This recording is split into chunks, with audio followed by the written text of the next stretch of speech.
vous ne pouvez pas comprendre l'État islamique, sans connaître l'histoire du wahhabisme en Arabie Saoudite.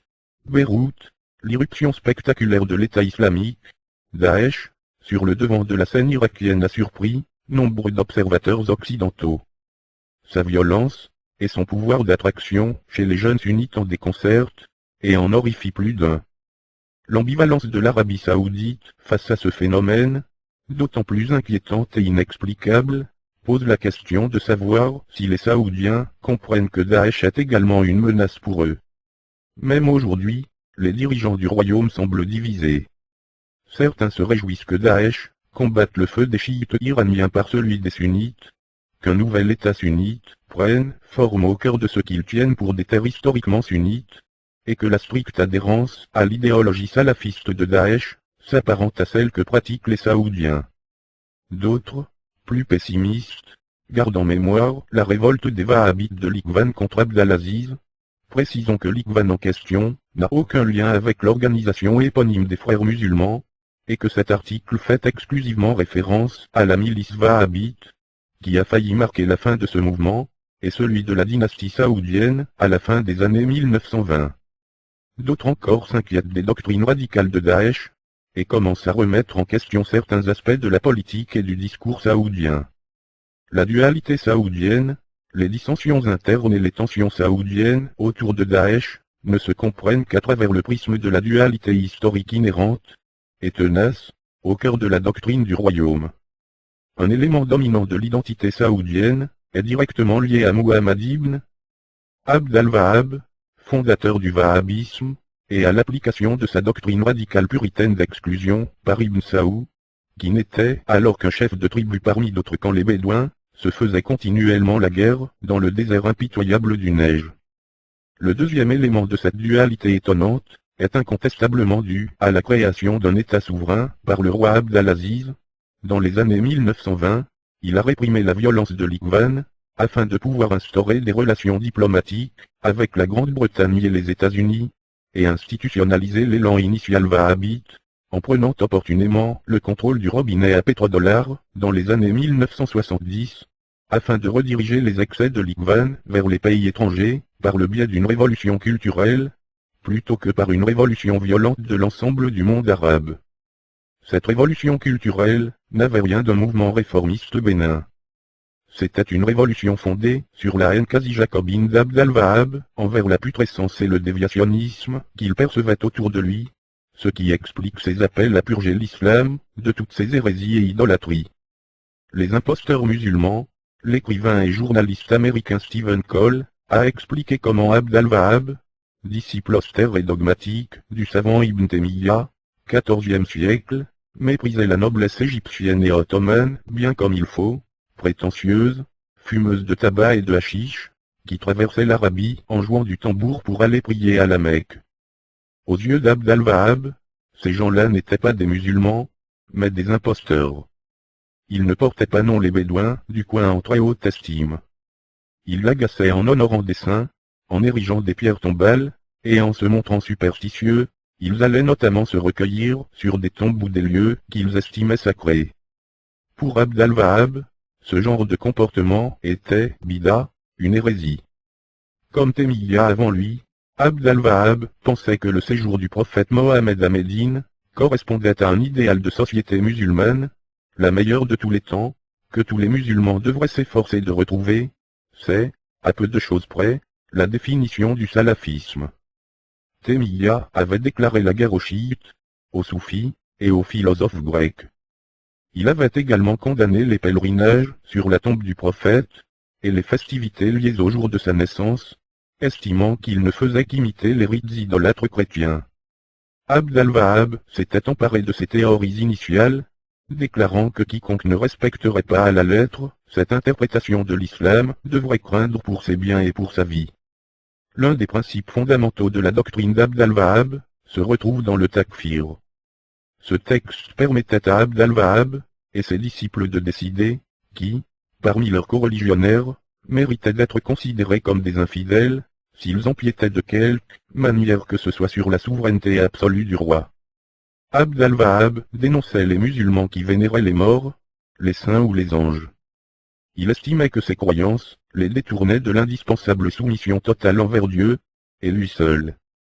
L'islam wahhabite interdisait donc les prières aux saints et aux morts, les pèlerinages sur les tombes et les mosquées, les festivals religieux qui honoraient les saints, la célébration de la naissance du prophète Mohammed, et même l'utilisation de pierres tombales.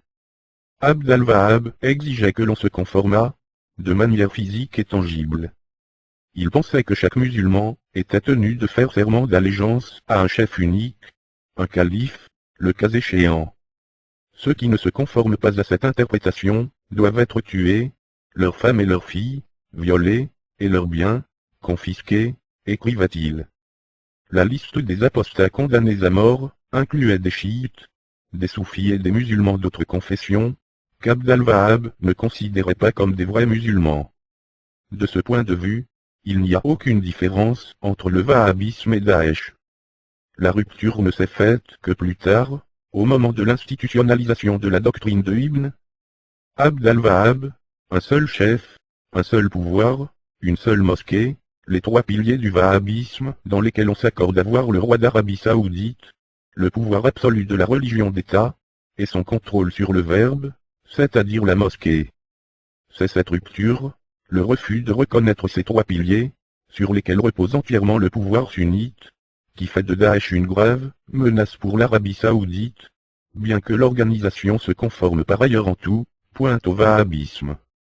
Petit cours d'histoire, 1741-1818, les positions extrémistes d'Abd al-Wahhab finirent par le condamner à l'exil, et, en 1741, après une longue errance, il trouva refuge auprès d'Ibn Saou et de sa tribu. Dans le discours novateur d'Abd al-Wahhab, Ibn Saou percevait un moyen de rejeter les traditions et conventions arabes, et de s'emparer du pouvoir. Le clan d'Ibn Saou, paré de la doctrine d'Abd al-Wahhab, pouvait désormais se livrer à ce qu'il avait toujours fait, c'est-à-dire au pillage des villages alentours. Affranchi du cadre de la tradition arabe, il se revendiquait à présent du jihad. Ibn Saou et Abd al-Wahhab avaient également réintroduit le concept du martyr dans le jihad, puisqu'il leur assurait l'accès immédiat au paradis. Dans les premiers temps, ils s'emparèrent de quelques communautés, et y imposèrent leurs lois. Les habitants avaient un choix, des plus limités, entre la conversion au wahhabisme ou la mort. Dès 1790, l'Alliance contrôlait la quasi-totalité de la péninsule arabe, et menait des expéditions répétées contre Médine, la Syrie et l'Irak. Leur stratégie, comme Daesh aujourd'hui, était d'asservir les peuples des territoires conquis, de préférence par la terreur. En 1801, ils attaquèrent la ville sainte de Karbala, en Irak, et se livrèrent au massacre de milliers de chiites, hommes, femmes et enfants. De nombreux sanctuaires chiites furent détruits, y compris celui de l'imam Hussein, le petit-fils assassiné du prophète Mohammed. Décrivant la situation, le lieutenant britannique Francis Warden écrivit: « Ils ont totalement dévasté Karbala, pillé la tombe d'Hussein, et massacré plus de 5000 personnes en une seule journée, avec une cruauté extraordinaire. » Osman ibn Bishr Najdi, l'historien du premier État saoudien, détailla les circonstances de ce massacre. « Nous nous sommes emparés de Karbala, dont nous avons massacré les habitants. Les survivants ont été réduits en esclavage, à la grâce d'Allah, Seigneur de l'univers. Nous sommes fiers de ce que nous avons accompli, et nous disons aux infidèles qu'ils subiront le même sort. » En 1803, Abdulaziz entra dans la ville sainte de la Mecque, dont les habitants, cédant à la terreur et à la panique, s'étaient rendus. La même chose allait se produire à Médine. Les partisans d'Abd al-Wahhab détruisirent plusieurs monuments historiques, ainsi que toutes les tombes et sanctuaires qu'ils contenaient. À l'issue des combats, des siècles d'architecture islamique avaient été réduits en poussière près de la grande mosquée. Mais, en novembre de la même année, un chiite assassina le roi Abdulaziz, pour se venger du massacre de Karbala. Le fils de la victime, Saou bin Abd al-Aziz, lui succéda et poursuivit sa conquête de l'Arabie. Les chefs ottomans ne pouvaient cependant plus se contenter de voir leur empire grignoter peu à peu. En 1812, l'armée ottomane, composée d'Égyptiens, reprit Médine, Djeddah et la Mecque.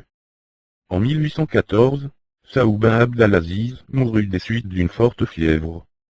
Son malheureux fils, Abdullah bin Saoud, fut emmené de force à Istanbul, où il fut exécuté d'une manière particulièrement horrible. Un visiteur de passage explique l'avoir vu traîner dans les rues d'Istanbul 3 jours durant, avant d'être pendu, puis décapité. Sa tête fut ensuite tirée par un canon, tandis que son cœur était extirpé et planté sur sa dépouille. En 1815, les forces wahhabites furent écrasées par les Égyptiens, sous les ordres des Ottomans, lors d'une bataille décisive.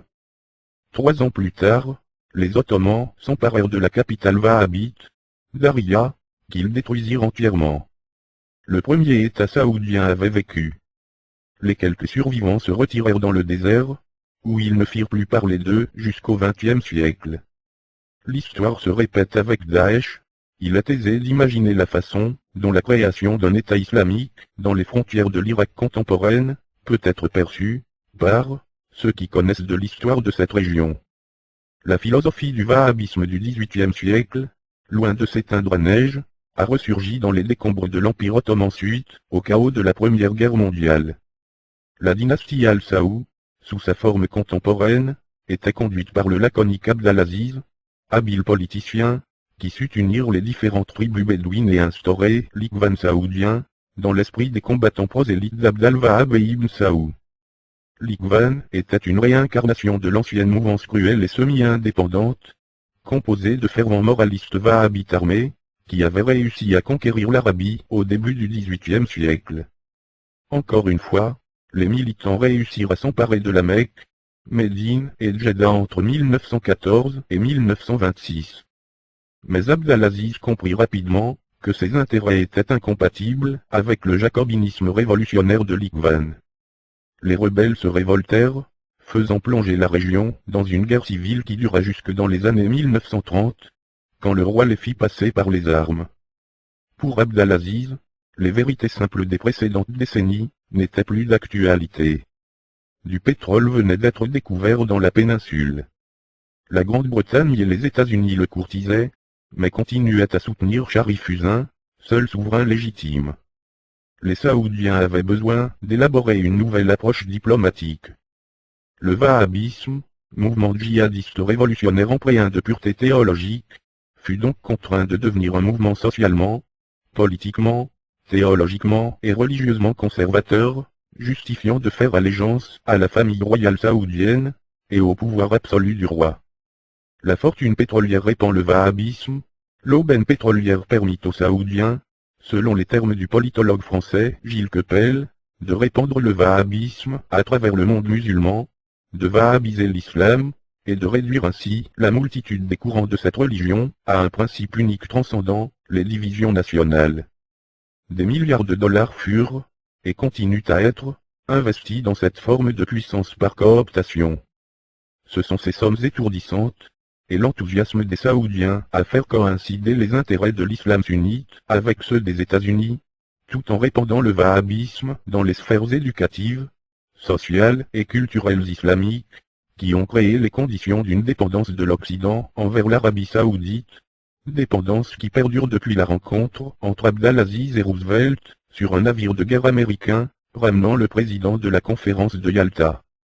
Les Occidentaux ont regardé le royaume, et ils ont vu des richesses innombrables, une apparente modernité, et une influence autoproclamée sur l'ensemble du monde musulman.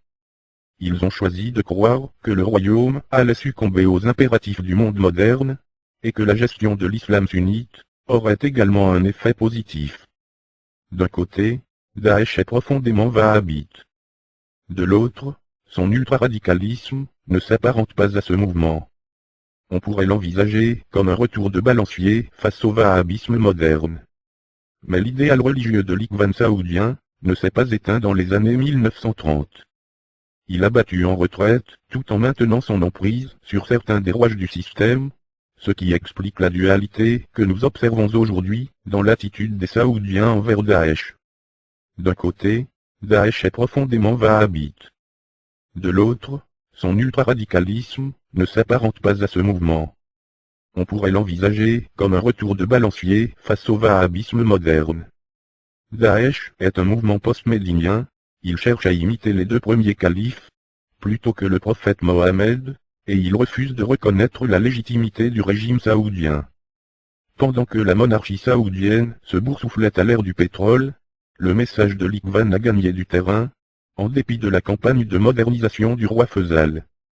La méthode Ikhwan a bénéficié, et bénéficie encore, du soutien d'hommes et femmes influents, et de cheikhs. D'une certaine façon, Oussama Ben Laden était l'incarnation parfaite de cette méthode. Aujourd'hui, le travail de sape de Daesh contre le royaume saoudien n'est pas perçu comme un problème, mais comme un retour aux véritables origines du projet wahhabite saoudien. En laissant les Saoudiens gérer la région avec eux, tandis qu'ils s'adonnaient à leurs nombreux projets, contre les influences socialistes, ba'athistes, nasseristes, soviétiques et iraniennes, les Occidentaux ont révélé leur vision de l'Arabie saoudite, richesse, modernisation et position dominante, mais choisi d'ignorer l'élan wahhabite. Car, pour les services de renseignement occidentaux, les mouvements islamistes les plus radicaux étaient les mieux placés pour éreinter l'URSS en Afghanistan, et renverser les chefs d'État, et les pays de la région qui n'avaient plus les faveurs de l'Occident. Au regard de ces éléments, pourquoi sommes-nous étonnés de voir émerger un mouvement révolutionnaire ultra-violent sur les ruines du corps expéditionnaire du prince Bandar, mandaté par l'Occident et l'Arabie saoudite, pour porter secours aux rebelles syriens dans leur combat contre le président Assad? Et pourquoi sommes-nous étonnés, quand on connaît un peu le wahhabisme, de constater que les rebelles modérés en Syrie sont une denrée inexistante? Comment a-t-on pu penser que le wahhabisme radical engendrerait un mouvement modéré, ou que la doctrine, un seul chef, un seul pouvoir, une seule mosquée, soumettez-vous ou préparez-vous à mourir, pourrait conduire à la modération, et à la tolérance, à moins que nous n'ayons tout simplement pas réfléchi.